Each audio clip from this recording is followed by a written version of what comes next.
ফজর যখন আমি নামাজ পড়ি, নামাজ পড়ার পরে আমরা অনেকে মূর্খ তো, নামাজ পড়ার পরে ইসলামটা ঘুমাই গেলাম, তাহলে লাভটা কি হলো? আল্লাহ নামাজ পড়ার পরে আমাদেরকে পরিশ্রমে যাওয়ার জন্য সবচাইতে বেশি হচ্ছে উদ্বুদ্ধ করছে। নামাজ শেষ করো, তারপরে তোমার জীবিকা অন্বেষণে বের হয়ে যাও। জীবিকা অন্বেষণ মানেটা কি?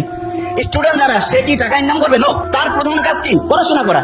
তাই আমি ফজরের নামাজ যখন পড়লাম, তারপরে আমার প্রথম কাজ কি হবে? পড়াশোনা করা। কি করা? পড়াশোনা।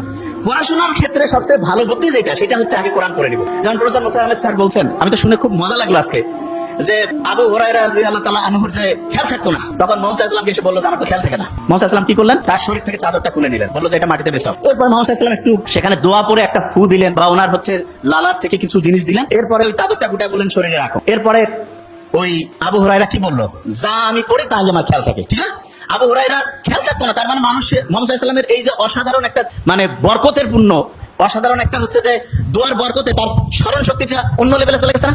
তাহলে আমরা যারা এখানে স্টুডেন্টরা আছি, আল্লাহর কাছে কিন্তু মুহাম্মদ সাল্লাল্লাহু আলাইহি ওয়াসাল্লাম তো নাই, কিন্তু তার শেখানোর রাস্তায় আমরা কিন্তু আল্লাহর কাছে চাইতে পারি। প্রথম যে কাজটা করবো সেটা হচ্ছে কোরআন পড়া। প্রথম কাজটা কি? আচ্ছা, এবার আমি বলি আগে। ব্রেইনে যে পানিটা আছে, এটার কারণে ব্রেইনের ওজনটা কত গ্রাম হয়?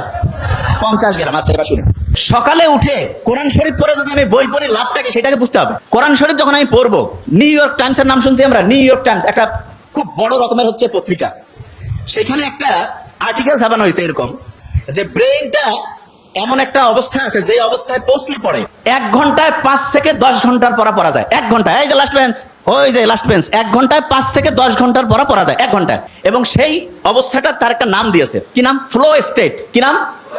আচ্ছা, আমি বানানটা করি, FLOW, ফ্লো স্টেট। তা ওরা ফ্লো স্টেট তৈরির জন্য 5টা উপাদানের নাম বলছে। কয়টা উপাদান? 5টা উপাদান। এবং খুব মজার ব্যাপার, সেই 5টা উপাদান তৈরির জন্য যে আলাদা আলাদা 5টা কাজ আছে, সেই 5টা কাজের যে সামারি, সেই কাজটা আল্লাহ নামাজের মধ্যে কোরআন পড়লে সেই সিস্টেমটা চালু করে দিয়েছে। বুঝি নাই?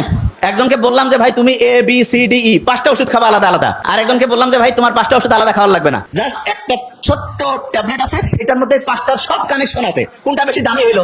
একজন ডক্টরের কাছে গেছে, 5টা আলাদা আলাদা ওষুধ দিছে, আর একজনের কাছে গেছে বলছে তোমার এই 5টা খাওয়া লাগবে না, একটা খাইলে 5টার কাজ করবে। তাহলে কোনটা বেশি ভালো ডাক্তারই হইলো? ওই একটা কাজ হচ্ছে নামাজ পড়া, কোরআন পড়া। কোন কাজ? বুঝি না, বিশ্বাস করি না তো আমরা। কারণ কি? আমি জানি বিশ্বাস আমরা করি না।